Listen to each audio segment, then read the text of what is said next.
Okay, we are on chapter 7 of the Trumpet of the Swan. It's called School Days. Wonder who's going to school. The Cygnets, I guess. A few days after the Swans arrived at their winter home on the Red Rock Lakes, Lewis had an idea. He decided that since he was unable to use his voice, he should learn to read and write. If I'm defective in one respect, he said to himself, I should try and develop myself along other lines. I will learn to read and write. Then I will hang a small slate around my neck and carry a chalk pencil. And that way I will be able to communicate with anybody who can read. Lewis liked company, and he already had many friends on the lake. The place was a refuge for water birds, swans, geese, ducks, and other waterfowl.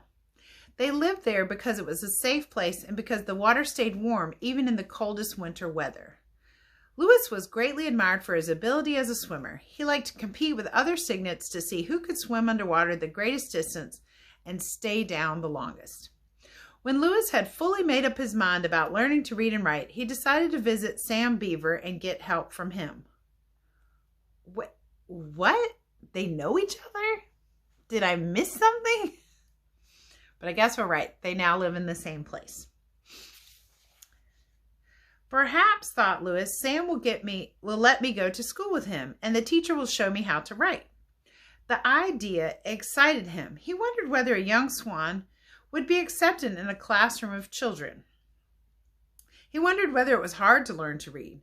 Most of all, he wondered whether he could find Sam. Montana is a big state, and he wasn't even sure Sam lived in Montana, but he hoped he did. Next morning, when his parents were not looking, Lewis took off into the air. He flew northeast. When he came to the Yellowstone River, he followed it to the sweet grass country. When he saw a town beneath him, he landed next to the schoolhouse and waited for the boys and girls to be let out. Lewis looked at every boy, hoping to see Sam, but Sam wasn't there. Wrong town, wrong school, thought Lewis. I'll try again. He flew off, found another town, and located the school, but all the boys and girls had gone home for the day. I'll just have a look around anyway, thought Lewis. He didn't dare walk down the main street, for fear somebody would shoot him. Instead, he took to the air and circled around, flying low and looking carefully at every boy in sight. After about 10 minutes, he saw a ranch house where a boy was splitting wood near the kitchen door. The boy had black hair. Lewis glided down. I'm lucky, he thought. It's Sam. When Sam saw the swan, he laid down his axe and stood perfectly still. Lewis walked up timidly, then reached down and untied Sam's shoelace. Oh, remember that part. Lewis tried to say, go, but not a sound came from his throat. I know you, said Sam. You're the one that never said anything and used to pull my shoelaces. Lewis nodded. I'm glad to see you, said Sam. What can I do for you? Lewis just stared straight ahead. Are you hungry? Asked Sam. Lewis shook his head. Thirsty? Lewis shook his head. Do you want to stay overnight with us here at the ranch? Asked Sam. So here they are. Sam's chopping wood. Lewis found him on his second try. That was pretty nice. Lewis nodded his head and jumped up and down. Okay, said Sam. We have plenty of room. It's just a question of getting my father's permission. Sam picked up his axe, laid a stick of wood on the chopping block, and split the stick neatly down the middle. He looked at Lewis. There's something wrong with your voice, isn't there? He asked. Lewis nodded, pumping his neck up and down hard. He knew Sam was his friend, though he didn't know that Sam had once saved his mother's life. In a few minutes, Mr. Beaver rode into the yard on a cow pony. He got off and tied his pony to a rail. What have you got there? He asked Sam. It's a young trumpeter swan, said Sam. He's only a few months old. Will you let me keep him a while? Well, said Mr. Beaver, I think it's against the law to hold one of these wild birds in captivity. But I'll phone the game warden and see what he says. If he says yes, you can keep him. Tell the warden the swan has something the matter with him, called Sam as his father started toward the house. What's wrong with him? Asked his father. He has a speech problem, replied Sam. Something's wrong with his throat. What are you talking about? Who ever heard of a swan with a speech problem?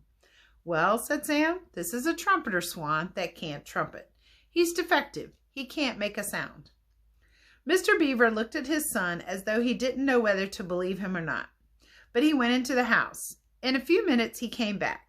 The warden says you can keep the young swan here for a while if you can help him, but sooner or later, the bird will have to go back to the Red Rock Lakes, where he belongs. The warden said he wouldn't let just anybody have a young swan, but he'd let you have one because you understand about birds, and he trusts you. That's quite a compliment, son. Mr. Beaver looked pleased. Sam looked happy. Louis was greatly relieved. After a while, everyone went in to supper in the kitchen of the ranch house. Mrs. Beaver allowed Louis to stand beside Sam's chair. They fed him some corn and some oats, which tasted good. When Sam was ready for bed, he wanted Louis to sleep in his room with him, but Mrs. Beaver said no. He'll mess up the room. He's no canary. He's enormous. Put the bird out in the barn. He can sleep in one of the empty stalls. The horses won't mind. Next morning, Sam took Louis to school with him. Sam rode his pony, and Louis flew along. At the schoolhouse, the other children were amazed to see this great bird with his long neck, bright eyes, and big feet. Sam introduced him to the teacher of the first grade, Mrs. Hammerbotham, who was short and fat. Sam explained that Louis wanted to read and write because he was unable to make any sound with his throat. Mrs. Hammerbotham stared at Louis. Then she shook her head. "No bird," she said. "I've got enough trouble." Sam looked disappointed. "Please, Mrs. Hammerbotham," he said, "please let him stand in your class and learn to read and write." "Why does a bird need to learn to read and write?" replied the teacher. "Only people need to communicate with one another." "That's not quite true, Mrs. Hammerbotham," said Sam. "If you'll excuse me for saying so, I have watched birds and animals a great deal. All the birds and animals talk to one another. They really have to in order to get along. Mothers have to talk to their young. Males have to talk to females, particularly in the spring of the year when they are in love." "In love," said Mrs. Hammerbotham, who seemed to perk up at this suggestion. "What do you know about love?" Sam blushed. "What kind of a bird is he?" she asked. "He's a young trumpeter swan," said Sam. "Right now, he's sort of a dirty gray color, but in another year, he'll be the most beautiful thing you ever saw. Pure white with black bill and black feet. He was hatched last spring in Canada and now lives in Red Rock Lakes, but he can't say cahoe the way the other swans can, and this puts him at a terrible disadvantage." "Why?" asked the teacher. "Because it does," said Sam. "If you wanted to say cahoe and couldn't make a single solitary sound, wouldn't you feel worried?" "I don't want to say cahoe," replied the teacher. "I don't even know what it means. Anyway, this is all just foolishness, Sam. What makes you think a bird can learn to read and write? It's impossible." "Give him a chance," pleaded Sam. "He is well behaved and he's bright, and he's got this very serious speech defect." "What's his name?" "I don't know," replied Sam. "Well," said Mrs. Hammerbotham, "if he's coming into my class, he's got to have a name. Maybe we can find out what it is." She looked at the bird. "Is your name Joe?" Louis shook his head. "Jonathan?" Louis shook his head. "Donald?" Louis shook his head again. "Is your name Louis?" asked Mrs. Hammerbotham. Louis nodded his head very hard, jumped up and down, and flapped his wings. "Great Caesar's ghosts!" cried the teacher. "Look at those wings. Well, his name is Louis, that's for sure. All right, Louis, you may join the class. Stand right here by the blackboard. And don't mess up the room either. If you need to go outdoors for any reason, raise one wing." Louis nodded. The first graders cheered. They liked the looks of the new pupil and were eager to see what he could do. "Quiet, children," said Mrs. Hammerbotham sternly. "We'll start with the letter A." She picked up a piece of chalk and made a big A on the blackboard. "Now you try it, Louis." Louis grabbed a piece of chalk in his bill and drew a perfect A right under the one the teacher had drawn. "You see," said Sam, "he's an unusual bird." "Well," said Mrs. Hammerbotham, "A is easy. I'll give him something harder." She wrote cat on the board. "Let's see you write cat, Louis." Louis wrote cat. "Well, cat is easy too," muttered the teacher. "Cat is easy because it is short. Can anyone think of a word that is longer than cat?" "Catastrophe," said Charlie Nelson, who sat in the first row. Good, said Mrs. Hammerbotham. That's a good hard word, but does anyone know what it means? What is a catastrophe? An earthquake, said one of the girls. Correct, replied the teacher. What else? War is a catastrophe, said Charlie Nelson. Correct, replied Mrs. Hammerbotham. What else is? A very small, red-headed girl named Jenny raised her hand. Yes, Jenny, what is a catastrophe? In a very small, high voice, Jenny said, when you get ready to go on a picnic with your father and mother and you make peanut butter sandwiches and jelly rolls and put them in a thermos box with bananas and an apple and some raisin cookies and paper napkins and some bottles of pop and a few hard-boiled eggs, and then you put the thermos box in your car, and just as you are starting out, it starts to rain, and your parents say there's no point in having a picnic in the rain. That's a catastrophe. Very good, Jenny, said Mrs. Hammerbotham. It isn't as bad as an earthquake, and it isn't as bad as war. But when a picnic gets called on account of rain, it is a catastrophe for a child, I guess. Anyway, catastrophe is a good word. No bird can write that word, I'll bet. If I can teach a bird to write catastrophe, it'll be big news all over Sweetgrass Country. I'll get my picture in Life magazine. I'll be famous. Thinking of all these things, she stepped to the blackboard and wrote catastrophe. Okay, Louis, let's see you write that. Louis picked up a fresh piece of chalk in his bill. He was scared. He took a good look at the word. A long word, he thought, is really no harder than a short one. I'll just copy one letter at a time, and pretty soon it will be finished. Besides, my life is a catastrophe. It's a catastrophe to be without a voice. Then he began writing. Catastrophe, he wrote, making each letter very neatly. When he got to the last letter, the pupils clapped and stomped their feet and banged on their desk, and one boy quickly made a paper airplane and zoomed it into the air. Mrs. Hammerbotham rapped for order. Very good, Louis, she said. Sam, it's time you went to your own classroom. You shouldn't be in my room. Go and join the 5th grade. I'll take care of your friend, the Swan. Aw. That was really nice of Sam to get him into 1st grade. You got to start with your letters and sounds, right?